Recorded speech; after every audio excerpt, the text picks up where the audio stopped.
So, one crazy thing about the Giants is how animals seem to have gone connected to the team a lot. Now, we already talked about the water dogs, but even animal nicknames for the players have become increasingly popular. Some fans have even taken those animal nicknames to some wild extremes. Not everyone, but there is one animal that had the most unique connection with the team. It was of a very specific time, and it started from the fans, but some savvy marketing by the team made it popular. And that animal was the rubber chicken. Welcome to 25 years of history and trivia at Oracle Park.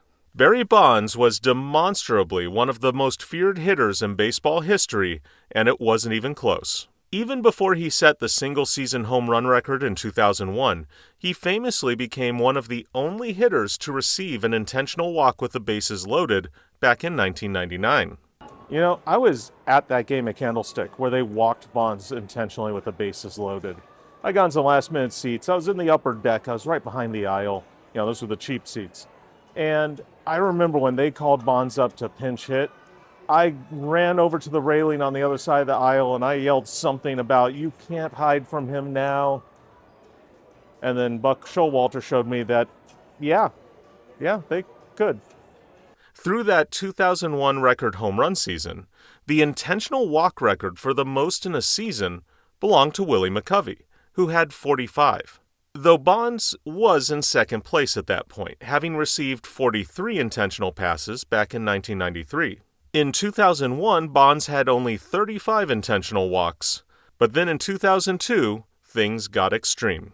Bonds was intentionally walked 68 times in that 2002 season, setting a brand new record. Then he was walked 61 times in 2003, but in 2004, Bonds was intentionally walked a ridiculous 120 times. The stats of Bonds' walks are legendary trivia that you'll see posted on baseball subreddits, social media, and YouTube to this day. One popular fact is that Bonds, a single player, had 688 intentional walks in his 22-season career. It took the Tampa Bay Rays franchise until their 28th season to receive the same number of intentional walks combined, finally tying Bonds on June 12th, 2025. And for Bonds and Giants fans, the intentional walk was legendary and frustrating. That brings us to 2004, when Giants Vice President of Marketing Mario Alioto noticed a couple of fans waving rubber chickens after an intentional walk to Bonds. Here's where Alioto's wisdom came into play.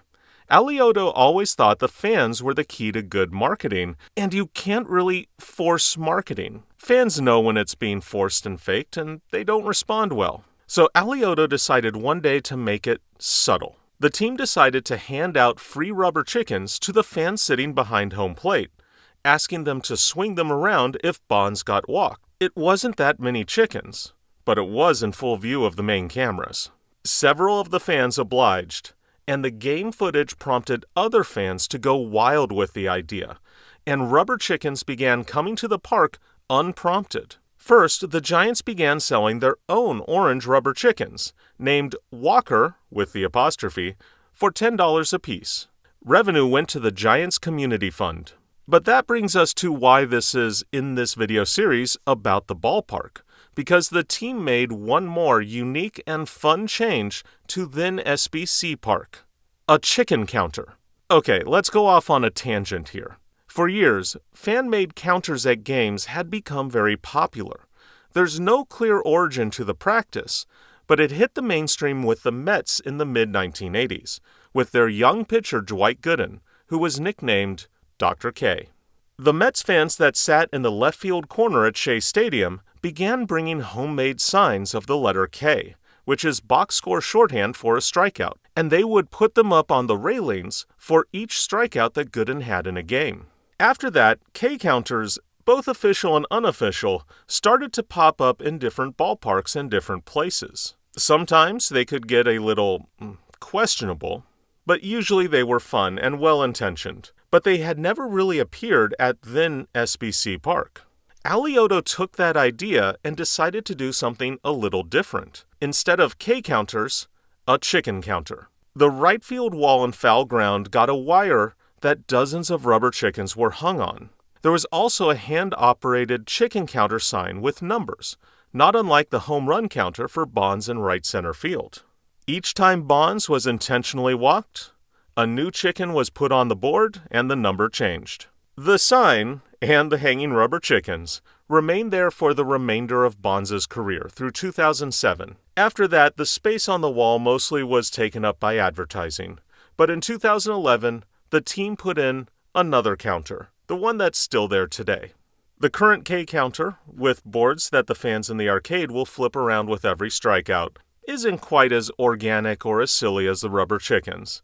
But they are fun, and they do look pretty good. But there's still a little bit of room for fun, like in this 2019 18-inning game when they ran out of Ks, so some fans stepped up for the job. Yeah, the chickens are gone and we have the K board in its place, and feels a little less organic than the chickens were, or even a homemade K board, but you know what? It's still fun. Even if this is sponsored all to heck, I mean, it's still memorabilia. Yeah, you can buy it at the memorabilia store. And it's cool that when Carson Whisenhunt came up a few days ago, he actually got the K to take home for his first Major League strikeout. So there's still some fun to be had with it. But I know that whenever I look up at this wall, my memory will always be of that unique, wonderful, funny chicken wire. That's it for this week. Thanks for watching.